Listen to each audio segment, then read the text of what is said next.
What's up, TTV family? It is the one and only, your boy, Macman Supreme. And without further ado, it is time for another rant. Rant right now, guys, you could have guessed it. It is on racism. Racism. That three-syllable word that just won't go anywhere. We can't get away from it. It's everywhere. It's in sports. It's in your jobs. It's in the hospitals. It's in the doctor's offices. It's in stores. It's in the police force. Racism. I want you guys to understand that I do not agree with the protest that's going on and the looting. I agree with the protests. Let me change that around. I agree 100% with the protests. I do not agree with the looting. I do not agree with people getting killed for TVs, for appliances, for clothes, for shoes. I don't agree with any of that. But this protesting that we have had to do years and years and years and years over and over and over again, I agree with it. And I'm saddened that we had to watch a man die by the knee of another cop. We had to watch that. Now, I personally, I couldn't bring myself to watch the video, and I'm quite sure that, America is, they might have watched it. They may have been too in shock to pull away from it. And as a result, this is what we got right now. I want to say that TTV has really focused on, no matter what's going on around us, we still try and bring laughter in the game. We still try and give you something to relate to, something to, something to laugh about. And if you ever notice, we don't touch and haven't touched the things that have been going on with the cops killing minorities. We started TTV up in the month of February, and it is now June. 4 months, February, March, April, May, June, 4 months, TTV started up. And,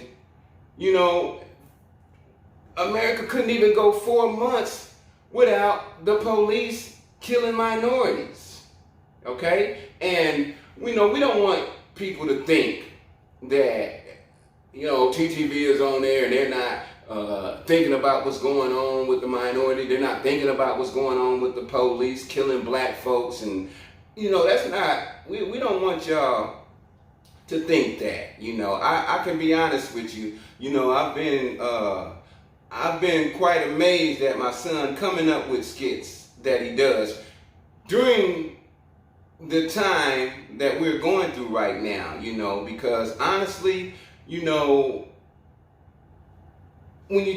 we do these skits, it's not planned out and nothing. It's right off the top of the head, you know what I mean? And, when we see things that's going on in life, going on in our country, going on in the world today, especially when it comes to minorities, to see that and to continuously witness it and still have the spirit of trying to bring laughter and trying to bring joy, it's a hard thing. When I saw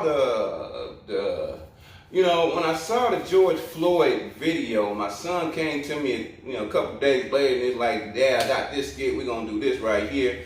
And I did it, but it was hard. It wasn't easy because in the midst of doing that, I could still hear George Floyd's voice. I can still see that image, and I gotta stay focused while I'm seeing that image and hearing this man beg for his life, hearing this man say he can't breathe. The only thing I could tell myself is not to let evil take my spirit. That's all I could tell myself. But it was hard. It was hard. It is very hard. I still hear his voice. I still see the image. I feel like I can talk about racism for the simple fact that it needs to be changed. Racism needs to be changed. It needs to be untaught. It needs to stop being taught. It needs to be unlearned. all of that. In my family has never taught racism, has never attempted to teach racism. I have never attempted to teach racism, but I did teach my children to know it when you see it. I did teach my children to prepare for it. And I can say this because me and my son witnessed it together. I'll tell you a little story. This is my rant. I'm going to tell you how racism goes. 1997, my son had a friend, a white friend, about 6 years old. They was cool. They was buddies, partners, lived down the street from each other, played every day. Now, his friend couldn't never spend the night at our house. Never. But my son was always welcome to spend the night at his house. That was a red flag to me, but it was okay. I let that go. They were on the same basketball team, so close, played together so well that the referee on the basketball team of sport to sport had to tell them, share the ball with the other players. You guys are making all the points. You guys want to give them a chance to make all the other points. And I'm telling you, they winning the game, just running up and down the court, passing the ball to each other because they friends, because they play together, because they get along, because they don't see color. And I was talking to my son one time, and something came up. I can't remember what it was, but I told him, I said, don't be surprised one day when you get older and he stops playing with you. And my son said, that's not going to happen. There's no way. We're too good of friends. That's not going to happen. Now, keep in mind, he was about 7 years old at this time. And he didn't believe me. I didn't drill it in his head. I just told him, don't be surprised. Okay, years go by. They drift apart. They still live down the street from each other, though. You know what I'm saying? At the age of 12, about 12 or 11, now they playing on opposite teams at sport to sport. And it wasn't the same. It wasn't the same. And I asked my son, this was before the basketball game, when I noticed that they didn't hang too much anymore. This was before the basketball game of where they're now on opposite teams. And my son told me that this boy this child who was once blind to color, literally came to him when my son came to him trying to play like they used to, and literally told him, white kids and black kids really ain't supposed to play together. But me, I figured that I had to prepare my son for that. Because, I didn't want him to get devastated by the loss of a friendship. You understand what I'm saying? And I'm glad I did prepare him for it. But anyway, getting away from that fact, here we come, and what was ironic and sad at the same time to me is when my son and the other little child was on the basketball on the court, and they was playing basketball, and they was on opposite teams. Not only were they on opposite teams, this child had to guard my son. Okay? So I was sitting there, and my son had no animosity. He didn't. He played the game. He played the game like they used to play the game. He played the game better. He handled his business on that court. The other little child couldn't keep up with him. But I sit there, and as I was watching them play, as I was watching the little boy get frustrated because he couldn't handle what was going on the court, to myself I said, these children once played together on the same team and was winning and the referee had to tell them, share the ball with your other team members. It was just messed up to me. I was glad to see that my son played the game, didn't have any animosity. You know, I was glad that he saw what I was talking about and understood what I was talking about. And what I'm talking about right now as I rant is I'm talking about racism needs to stop being taught. It needs to stop being fed. It needs to be unlearned. See, I know y'all probably figure I was going to rant about the murder of George Floyd. You know, enough of that is going on. The country got that settled and situated right now. They're working on that. But it is really time for everybody to understand that racism needs to honestly stop. And the way you stop it is to stop teaching it. To all of you guys that is teaching racism to your children, to all of you guys who are choosing to not unlearn racism, prejudiceness, not being equal, trying to feel superior amongst people that are not the same color as you. It has to stop. You know, people who complain and say that we're wrong for protesting, you're out of pocket. Because see, you can't keep on showing us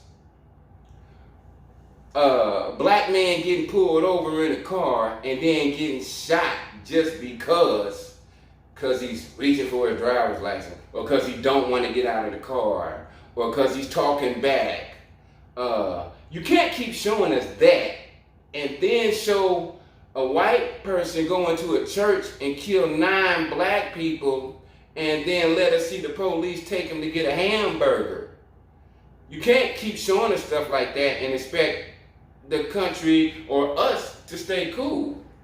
You can't keep showing us stuff like a white man rapes a girl behind a dumpster and it gets recorded and the judge lets him go because he doesn't want to mess up his college career, and then turn around and show us a black man who kisses a girl in a bar, who got in the bar being underage and went to his house for 30 minutes and gets accused of rape, gets lied on about rape, no evidence, no DNA, and he gets 12 years.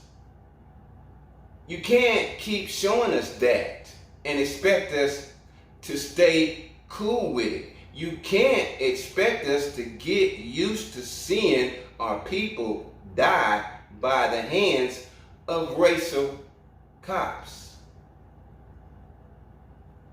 Do you feel what I'm saying? Now, if you think that we should be used to it, if you think that it's something that we should be used to, I would just love for you to just close your eyes and imagine if that was your people on the ground under a knee. If that was your nephew, if that was your father, if that was your cousin. And I ain't even gonna say if it was your people with a black man having his knee on your neck, on the neck. I'm just saying if it was anyone on your relatives or your loved one's neck with a knee, listening to your loved one say, I can't breathe, let me up, how would you really feel? And how would you feel if you saw that all the time? It's a trip that 2020 visionaries spent 4 months trying to come up with videos to make people laugh, videos to make people say, huh, yeah, he got a point right there. And we continue to block out the unfair stuff that was going on with us. We didn't bring it to the format. Well, now my rant has consisted of that. That's what I did. I ran it on racism. And I got a lot of friends, you know, that I grew up with that was white. and we still cool. I can't say that I witnessed what my son went through, you know, but I saw it. I saw it, you know. I knew the capabilities of it. And I'm glad I didn't witness that. But I made sure. I knew the moment that I saw that type of stuff would happen, I made sure that I would teach all of my children to be able to see racism when it's in your face. To be able to prepare for it. Because y'all just won't stop teaching it. And y'all just won't unlearn it. And at this time, right now, with every state in this country is protesting the murder of George Floyd. So, honestly, you got a chance to change it. You got a chance to change it. That is my rant. Alright? I'm not going to get deep into it. Your boy macman, TTV, a true representative of 2020 visionaries, out. Swear I would never hurt again. Nappy heading almost friendless. Hit them girls and they diss quick. Now your girl in my mentions. Boy, I be so offended. She looking for the recipe like Pinterest all day. Dick all day hit. Boy, you know this shit all day, all day.